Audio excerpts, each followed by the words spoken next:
प्रेम से बोलिए उमापति शंकर भगवान की जय।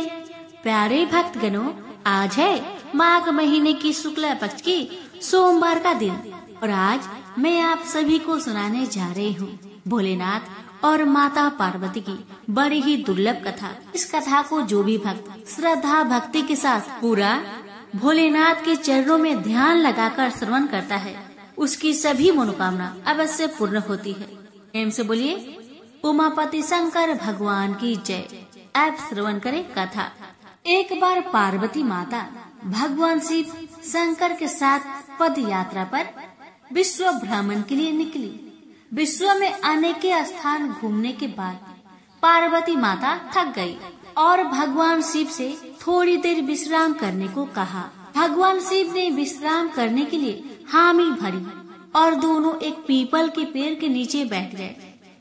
थोड़ी देर बाद भगवान शिव अपनी करवट बदल कर लेट गए, लेकिन पार्वती माता की निगाहें उन चींटियों की कतार पर टिकी थी जो एक स्थान से दूसरे स्थान पर जा रही थी और चींटियों के बीच रास्ते में पड़ा हुआ था एक रेंगने वाला कीड़ा जिसे चींटियां निरंतर काट रही थी। कीड़ा अपनी रक्षा में असमर्थ था क्योंकि चींटियां अनेक थे। कीड़ा अत्यधिक पीड़ा में था। वह अपनी रक्षा करने के लिए छटपटा रहा था। पार्वती माता यह दृश्य देख दुखी होने लगी। माता कैसे न कैसे उस कीड़े की पीड़ा मिटाना चाहती थी, लेकिन खुद करने में असमर्थ थी। तो पार्वती माता ने कीड़े को इस समस्या से निजात दिलाने के लिए भगवान शिव से प्रार्थना की। भगवान शिव ने जब खड़े होकर उस कीड़े को देखा तो उन्होंने पार्वती माता को समझाया कि इस पर अपना ध्यान मत दो, यह किसी पीड़ा में नहीं अपितु अपने कर्मों का फल भोग रहा है। भगवान शिव ने इस समस्या से छुटकारा पाने के लिए माता पार्वती को वहाँ से कहीं दूर स्थान पर चलने को कहा ताकि उनका ध्यान वहाँ से हट सके, लेकिन माता पार्वती ने भी हट कर रखी थी। वह बोली, जब तक इसकी पीड़ा नहीं मिटेगी मैं यहाँ से नहीं जाऊंगी। अब भगवान शिव को त्रिया हट के आगे मजबूर होकर उस कीड़े की पीड़ा मिटानी पड़ी। भगवान शिव बोले, पार्वती ठीक है, मैं इसका कष्ट मिटा रहा हूँ। अगर बाद में यह कुछ गड़बड़ करे तो मुझे दोष मत देना। माता पार्वती ने कहा, ठीक है महाराज, पहले आप इसका कष्ट तो मिटाइए। फिर भगवान शिव ने अपनी शक्तियों से उस कीड़े को राजा, चींटियों को उसकी प्रजा और उनके लिए एक बहुत ही सुंदर नगरी बना दिया जिसमें राजा का आलीशान महल था। अब यहाँ से उस राजा की वास्तविकता शुरू होती है, जिस कारण उसे एक कीड़े के रूप में पीड़ा मिल रही थी। अब जब सब कुछ बनकर तैयार हो गया था तब भगवान शिव ने राजा से कहा, भाई अब तू अपना राजपाट संभाल, हम चलते हैं। लेकिन राजा अपने व्यवहार से बड़ा ही घमंडी और एक चरित्रहीन व्यक्ति निकला। उसने माता पार्वती की सुंदरता पर मोहित होकर उनका हाथ पकड़ लिया और भगवान शिव को यह कहकर अपमानित किया कि तू एक योगी बन भटकने वाला एक साधारण सा ब्राह्मण, भला तेरे साथ यह सुंदर स्त्री कैसे रह सकती है? इसकी जगह तो मेरे महल में है जिसे मैं अपनी रानी बनाऊंगा। इतनी सुंदर स्त्री एक राजा की रानी ही बन सकती है, न कि एक साधारण से योगी की, जिसे न अपने आज का पता है न कल का। अब मेरी बात सुन, यहाँ से चुपचाप चला जा, यह तो मेरी रानी बनेगी। भगवान शिव ने राजा को बहुत समझाने की कोशिश की और बोले, यह मेरी पत्नी है, तू अपना राजपाट संभाल, तुझे हजारों रूपवती मिल जाएंगी। भगवान शिव ने उसे खूब समझाने की कोशिश की, लेकिन राजा अपनी जिद पर अड़ा रहा। तो भगवान शिव ने कहा, ठीक है राजा, तुम इसे अपनी रानी बना लो, मैं चलता हूँ। यह बात सुनते ही माता पार्वती भगवान शिव के चरणों में गिर गई और बोली, हे स्वामी, मुझे इस दुविधा में छोड़कर आप कैसे जा सकते हैं? भगवान शिव बोले, पार्वती, मैंने तो आपसे पहले ही कहा था कि मैं इसका कष्ट मिटा दूंगा, लेकिन बाद में अगर यह कुछ गड़बड़ करता है तो मुझे दोष मत दीजिएगा। माता पार्वती: हे नाथ, मुझे क्षमा करें, जो मैं कर्म सिद्धांत को नहीं पहचान सकी। अब मैं समझ गई, यह घमंडी और चरित्रहीन मानव अपने पिछले जन्म के कर्मों का फल भोग रहा था। इस क्रूर मानव ने अवश्य ही अपने जीवन में अनंत पाप किए होंगे, जिसका दंड इसे इस कीड़े के रूप में भुगतना पड़ रहा है। माता पार्वती की बात सुनकर भगवान प्रसन्न हुए कि चाहे पार्वती ने जिद करके ही इसका कष्ट मिटाना चाहा, परंतु अब यह कर्म सिद्धांत को समझ चुकी थी। फिर भगवान शिव ने अपनी शक्तियों से परिस्थितियां पहले जैसी कर दी। राजा को वही कीड़ा और प्रजा को वही चींटियां बनाकर उसके कर्म सिद्धांत को उसके हाल पर छोड़ दिया। अब माता पार्वती भी राजी राजी भगवान शिव के साथ अपना भ्रमण पुनः प्रारंभ करने के लिए चल पड़ी।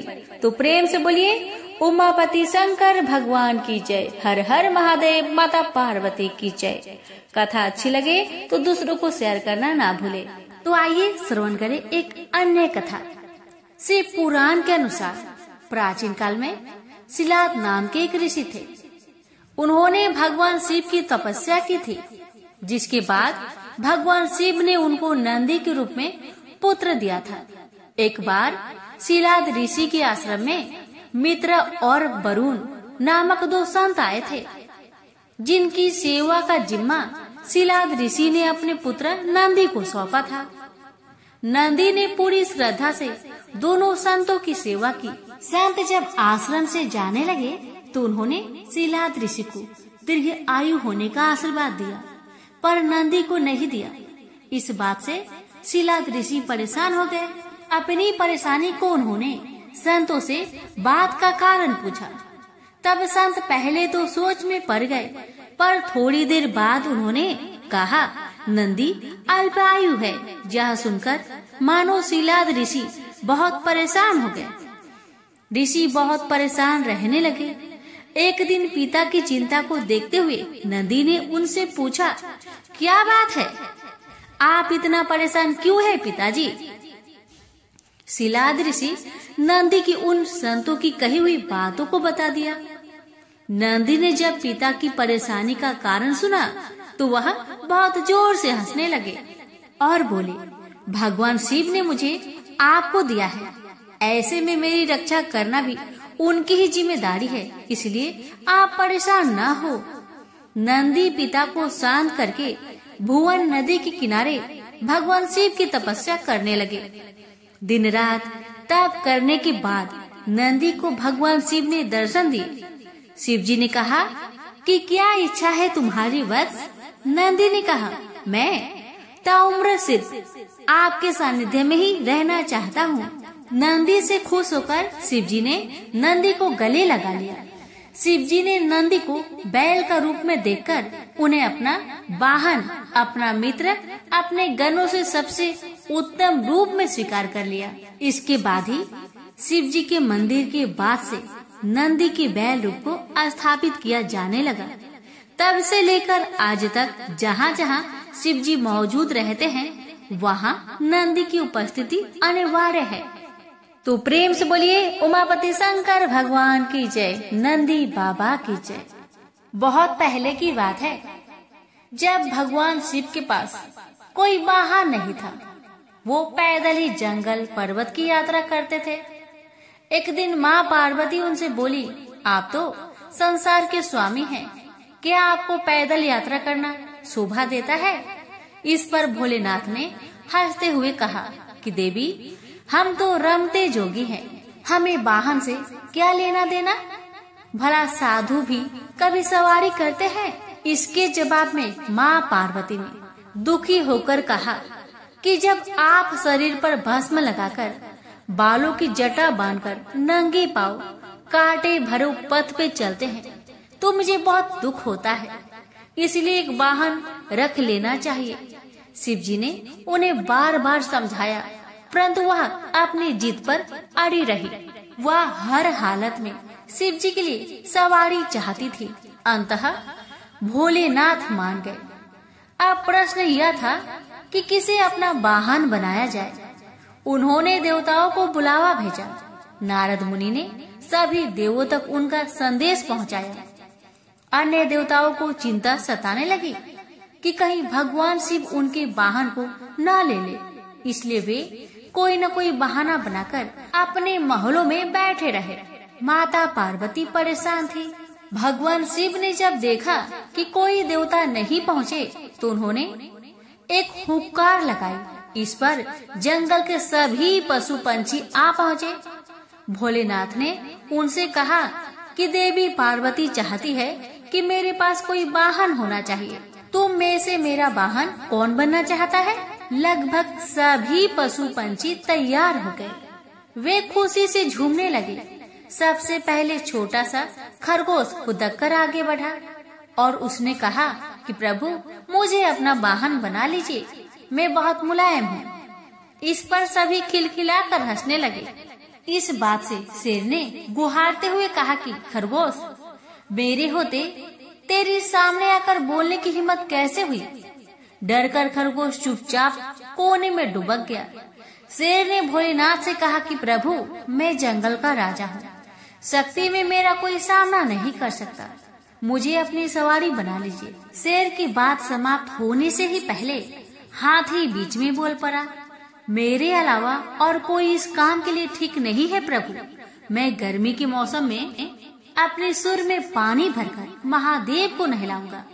इसी तरह अन्य पशु पंछी भी अपना अपना पक्ष रखने लगे और अपना अपना दावा जताने लगे। भगवान शंकर भोलेनाथ ने सबको शांत करते हुए कहा कि कुछ ही दिनों के बाद तुम सभी में से एक चीज मांगूंगा, जो मुझे वह ला देगा वही मेरा वाहन होगा। नंदी बैल भी वहीं खड़ा था। उस दिन के बाद से वह छिप छिप कर शिव पार्वती की बातें सुनने लगा। वह घंटों भूख प्यास की परवाह किए बिना वह छिपा रहता था। एक दिन उसे पता चल गया भोलेनाथ बरसात के मौसम में सूखी लकड़ियां मांगेंगे, इसलिए नंदी ने पहले से ही सूखी लकड़ियां एकत्रित कर ली। बरसात का मौसम आया, सारा जंगल पानी से भर गया। ऐसे में भगवान शिव ने पशु पंछियों से सूखी लकड़ियां मांगी। इस पर वे सभी एक दूसरे का मुंह ताकने लगे, परंतु नंदी बैल बहुत सी लकड़ियां के गट्टर लेकर आ गया। भगवान शिव बहुत प्रसन्न हुए। मन ही मन वे जानते थे कि बैल ने उनकी बातें सुनी है, फिर भी उन्होंने नंदी बैल को ही अपना वाहन चुन लिया। इस तरह नंदी तब से भगवान भोलेनाथ का वाहन बन गया। भगवान भोलेनाथ के मंदिर के प्रांगण में नंदी विराजमान होते हैं। प्रेम से बोलिए उमापति शंकर भगवान की जय। किसी गांव में एक निर्धन ब्राह्मण अपने पत्नी और पुत्र के साथ रहता था। ब्राह्मण को जो उस गांव से भिक्षा मिलती थी, उसी से वह अपने परिवार का भरण पोषण करता था। एक दिन ब्राह्मणी अपने पति से बोली, मुझे अपनी कोई चिंता नहीं है स्वामी, मैं आपके साथ भूखी प्यासी रहकर भी अपना जीवन व्यतीत कर सकती हूँ, लेकिन मुझे अपने बेटे की भूख प्यास नहीं देखी जाती। ब्राह्मण बोला, मैं तुम्हारी भावनाओं को समझता हूँ प्रिय, लेकिन भाग्य का लेख को विधाता भी नहीं बदल सकता। हमारे भाग्य में निर्धन रहना ही लिखा है। ब्राह्मणी बोली, भाग्य के भरोसे बैठा रहना मूर्खता के सिवा कुछ नहीं है। अगर इंसान कोशिश करे तो वह कर्म करके अपने भाग्य को बदल सकता है। आप कहीं परदेश में जाइए, मुझे विश्वास है कि आप वहाँ अच्छी आय करेंगे और हमारा भाग्य बदल जाएगा। ब्राह्मण बोला, तुम्हारी बात तर्क संगत है प्रिय, मगर मुझे भिक्षा मांगने और पंडिताइन के सिवा कोई काम नहीं आता। ब्राह्मणी बोली, हमारे गांव में आपकी पंडिताई की कोई कद्र नहीं है। किसी दूसरे या नगर में आपकी पंडिताई चल निकले तो हमारे बुरे दिन फिर जाएंगे। अपनी पत्नी की सलाह मानकर ब्राह्मण दूसरे नगर में पहुंच गया। उसका दुर्भाग्य उस पर घात लगाए बैठा था। नगर में उसे कोई टके शेर पूछने वाला भी नहीं था। हालातों को देखते हुए वह सोचने लगा कि इस नगर से उसका गांव ही अच्छा है। नगरवासी तो पूरे नास्तिक है, उसे भिक्षा तक भी देने को तैयार नहीं है। यह सोचकर वह थक हार कर अपने गांव लौट आया। एक दिन वह भिक्षा मांगकर लौट रहा था, तभी उधर से भगवान शिव और माता पार्वती साथ गुजर रहे थे। उस निर्धन ब्राह्मण की हालत देखकर माता पार्वती ने ब्राह्मण की तरफ संकेत करते हुए कहा, भगवान आप उस ब्राह्मण को देख रहे हैं? भगवान बोले, हाँ, वह बहुत निर्धन है और दुखी भी है। पार्वती बोली, आप उसके दुख का निवारण करें नाथ। एक तो ब्राह्मण, दूसरे दरिद्र, मुझसे उसका दुख देखा नहीं जाता। भगवान शिव बोले, यह मृत्यु लोक है प्रिय, यहाँ हर प्राणी किसी न किसी दुख से त्रस्त है। सब अपने अपने कर्मों का फल भोग रहे हैं, तुम किस किस का दुख दूर कराओगी? पार्वती बोली, आपको उस निर्धन ब्राह्मण को धनवान बनाना होगा स्वामी। भगवान शिव बोले, वह भाग्यहीन है पार्वती, उसके भाग्य में फटे पुराने कपड़े और रूखा सूखा भोजन ही लिखा है। मगर पार्वती अपनी जिद पर अड़ी रही।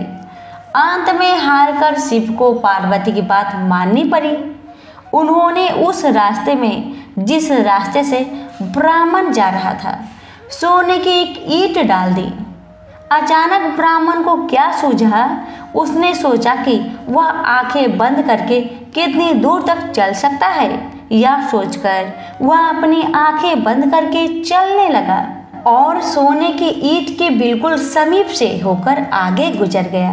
काफी दूर आगे जाने के बाद ही उसने अपनी आंखें खोली। यह देख भगवान शिव मुस्कुराते हुए बोले, हमने तुमसे कहा था ना प्रिय कि वह ब्राह्मण भाग्यहीन है। भाग्यहीन मनुष्य कभी धन प्राप्त नहीं कर सकता। और फिर भगवान शिव पार्वती के साथ कैलाश पर्वत लौट गए। लेकिन वहां पहुंचने के बाद पार्वती जी उस निर्धन ब्राह्मण के बारे में सोचने लगी। वह किसी न किसी तरह उस ब्राह्मण को देखना चाहती थी। पार्वती को उदास देखकर भगवान शिव ने पूछा, क्या बात है प्रिय, इतना उदास क्यों हो? पार्वती ने भगवान शिव से निवेदन किया, स्वामी उस निर्धन ब्राह्मण का परिवार 3 सदस्य का है, उनमें आप किसी एक को धनवान बना दीजिए। ब्राह्मण परिवार की दरिद्रता मिट जाएगी। आप उन तीनों को एक एक वर दे। मुझे उम्मीद है कि वे तीनों आपसे दौलत का वर ही मांगेंगे। इस तरह वे धनवान बन जाएंगे। भगवान शिव बोले, ठीक है प्रिय, जैसा तुम चाहोगी वैसा ही होगा। और फिर कुछ दिनों बाद भगवान शिव पार्वती के साथ ब्राह्मण के घर पहुंचे। साक्षात भगवान शिव और माता पार्वती को देखकर ब्राह्मण परिवार आत्मा विभोर हो उठा। उन्होंने भगवान शिव और पार्वती के चरण स्पर्श किए। शिव भगवान बोले, मैं तुम तीनों को एक एक वर देना चाहता हूँ। तुम तीनों अपनी इच्छा अनुसार वर मांग सकते हो। ब्राह्मणी उतावली होते हुए बोली, पहले मुझे वर दीजिए प्रभु। भगवान शिव ने कहा, मांगो, क्या चाहती हो? काफी सोचने समझने के बाद ब्राह्मणी बोली, भगवान मुझे दुनिया की सबसे अधिक खूबसूरत और जवान औरत बना दीजिए। मरते दम तक मेरी जवानी और सुंदरता कायम रहे। भगवान शिव ने मुस्कुराकर कहा, तथास्तु।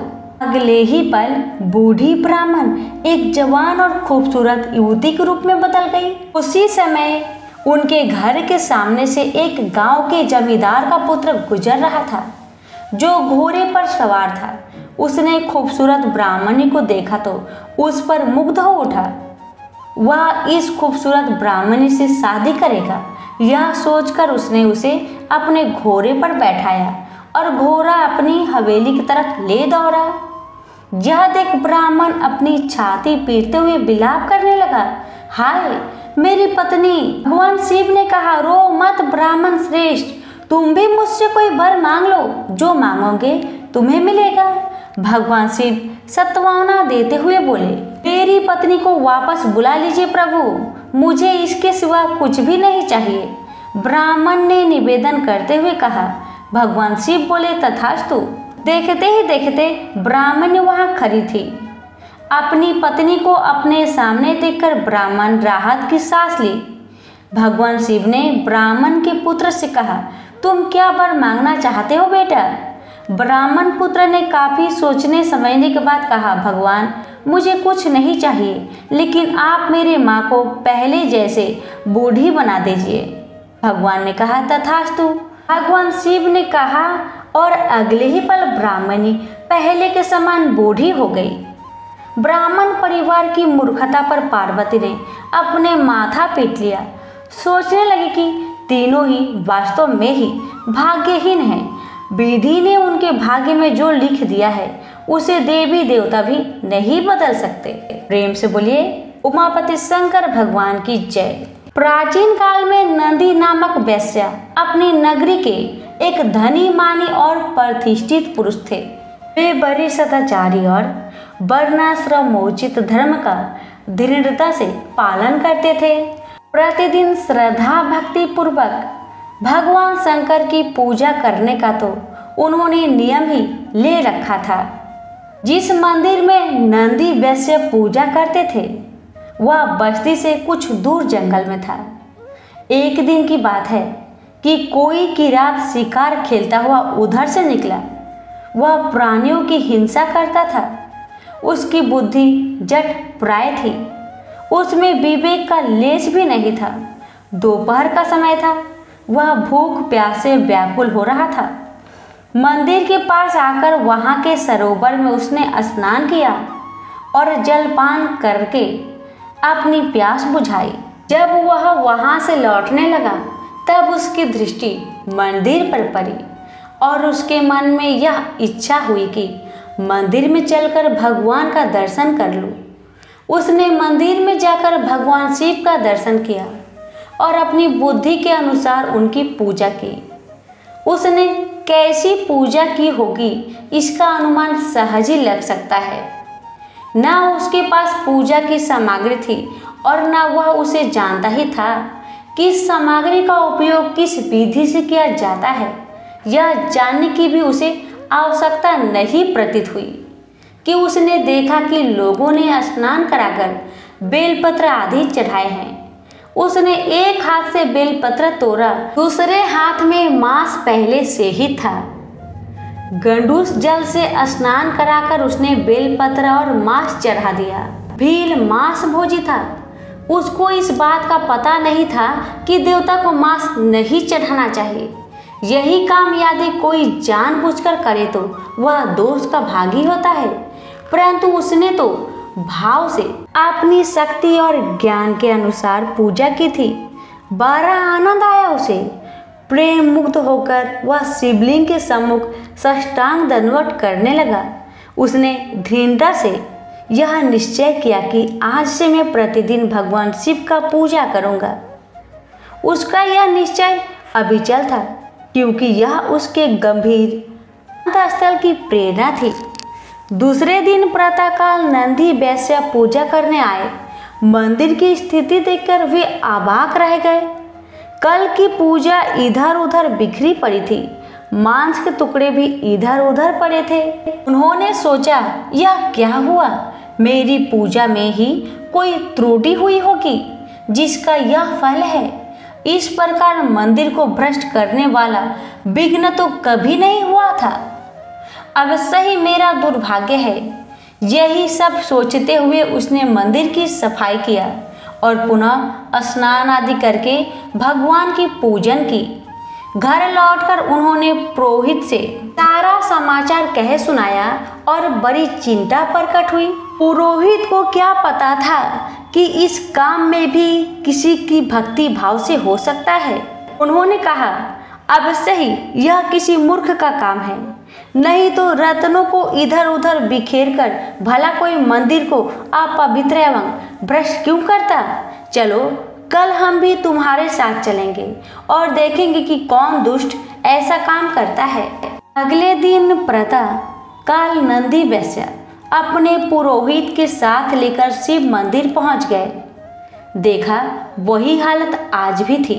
जो कल थी। वहाँ मार्जन आदि करके नंदी ने शिव जी की पूजा, पचोपचार पूजा की और रुद्राभिषेक किया। ब्राह्मण स्तुति पाठ करने लगे।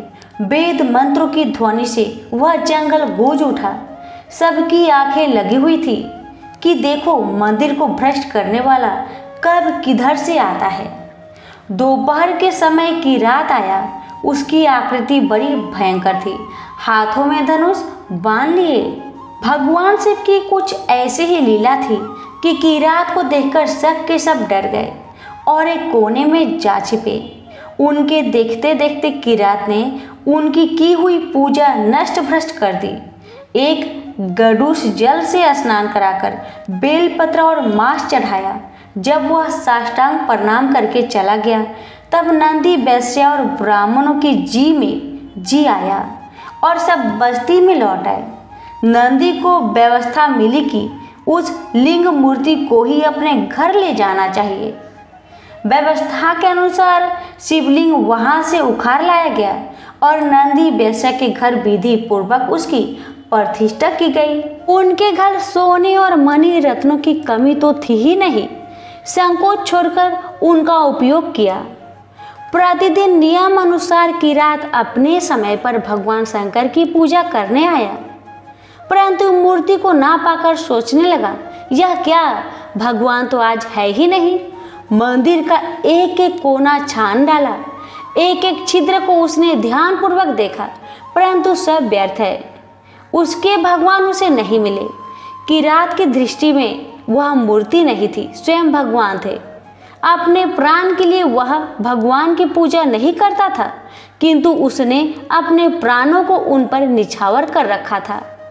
अपने जीवन सर्वस्त्र प्रभु को न पाकर वह विहल हो गया और बड़े आर्त स्वर में पुकारने लगा, महादेव, मुझे छोड़कर तुम कहाँ चले गए? प्रभु, अब एक क्षण का विलंब सहन नहीं होता मेरे से। मेरे प्राण तड़प रहे हैं। यदि तुम्हारे दर्शन नहीं होंगे तो मैं जीकर क्या करूँगा? यह कहकर किरात ने अपने हाथ से अपने शरीर का सारा मांस काटकर उस स्थान पर रखा जहाँ पहले शिवलिंग था, क्योंकि अब उसने प्राण त्याग का निश्चय कर लिया था। किरात की तमन्नता देखकर शिव ने अपनी समाधि भंग की। वे उसके चर्म चक्षुओं के सामने प्रकट हो गए और बोले, महाप्राज्ञ वीर, मैं तुम्हारे भक्ति भाव प्रेम का ऋणी हूँ। तुम्हारे जो बड़े से बड़े अभिलाषा हो वह मुझसे कहो, मैं तुम्हारे लिए सब कुछ कर सकता हूँ। भगवान की वाणी और संकल्प ने किरात को बाहर देखने के लिए विवश किया, परंतु जब उसने जाना कि मैं तो भीतर देख रहा था, वही बाहर भी है, तब तो उसकी प्रेम भक्ति पराकाष्ठा को पहुंच गई और वह सर्वाग्र से नमस्कार करता हुआ श्री भगवान के चरणों में लौट गया। भगवान के प्रेम पूर्वक उठाने पर और प्रेरणा करने पर उसने प्रार्थना की, भगवान, मैं तुम्हारा दास हूँ, तुम मेरे स्वामी हो। मेरा यह भाव सर्वदा बना रहे और मुझे चाहे जितनी बार जन्म लेना पड़े तुम्हारी सेवा में संलग्न रहूं। किरात की निष्काम प्रेम पूर्वक प्रार्थना सुनकर भगवान बहुत प्रसन्न हुए और उन्होंने सदा के लिए उसे अपना पार्षद बना लिया। उसे पार्षद रूप में प्राप्त करके भगवान शंकर को बड़ा आनंद हुआ और वे अपने उल्लास को प्रकट करने के लिए डमरू बजाने लगे। भगवान शंकर के डमरू के साथ ही तीनों लोकों में भेरी, शंख, मृदंग और नगारे बजने लगे। सर्वत्र जय जय की ध्वनि होने लगी। शिव भक्तों की चित्त में आनंद की बाढ़ आ गई। वह आनंद कोलाहल तत्क्षण नंदी वैश्या के घर पहुंच गया। उन्हें बड़ा आश्चर्य हुआ और वे अविलंब वहां पहुंचे। किरात के भक्ति भाव और भगवत प्रसाद को देखकर उनका हृदय गदगद हो गया और जो कुछ ज्ञान अज्ञान रूप मल था उनके चित्त की भगवान धन आदि से प्राप्त हो सकते हैं, वह सब कुछ धुल गया। वे मुग्ध होकर किरात की स्तुति करने लगे। हे तपस्वी, तुम भगवान के परम भक्त हो। तुम्हारी भक्ति से ही प्रसन्न होकर भगवान यहाँ प्रकट हुए हैं। मैं तुम्हारी शरण में हूँ। अब तुम ही मुझे भगवान के चरणों में अर्पित करो। नंदी की बात से किरात को बड़ी प्रसन्नता हुई। उसने तत्क्षण नंदी का हाथ पकड़कर भगवान के चरणों में उपस्थित किया। उस समय भोले बाबा सचमुच भोले बन गए। उन्होंने किरात से पूछा, ये कौन सज्जन है?